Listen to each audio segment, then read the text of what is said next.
അസ്വാഭാവിക മരണം എന്നുള്ള നിലയിലെങ്കിലും ഇപ്പോൾ പറയേണ്ടി വരും.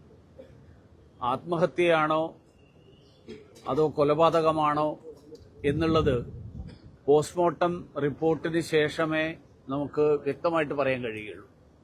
പക്ഷേ കുടുംബത്തിന്റെ ബലമായ സംശയം ഇതൊരു സ്വാഭാവികമായിട്ടുള്ള ആത്മഹത്യ അല്ല എന്നുള്ളതാണ്. നിരന്തരമായിട്ടുള്ള പീഡനം ആ കുട്ടിയെ അനുഭവിച്ചിരുന്നു എന്നുള്ളതാണ് കുടുംബം നേരത്തെ തന്നെ പറഞ്ഞിട്ടുള്ളത്. മരണത്തിന് മുൻപ് തന്നെ ഭർത്താവിൽ നിന്നുള്ള പീഡനത്തിന്റെ പേരിൽ നിയമ നടപടികൾ ആലോചിച്ചിരുന്നു എന്നാണ് ഞാൻ മനസ്സിലാക്കുന്നത്. അതുകൊണ്ട് എനിക്ക് കേരള സർക്കാരിനോട് ആവശ്യപ്പെടാനുള്ളത്, ഈ കാര്യത്തിൽ സർക്കാരും പോലീസും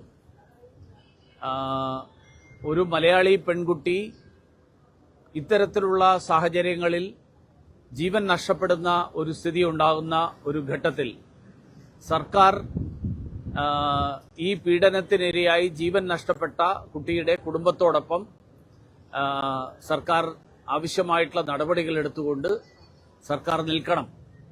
അത് കോടതിയിൽ തുടർന്ന് നിയമ നടപടികൾ ഉണ്ടാകുമ്പോൾ ആ കാര്യത്തിൽ സർക്കാർ വ്യക്തമായിട്ടുള്ള നിലപാടെടുക്കണം എന്നുള്ളതാണ് എനിക്ക് ആവശ്യപ്പെടാൻ.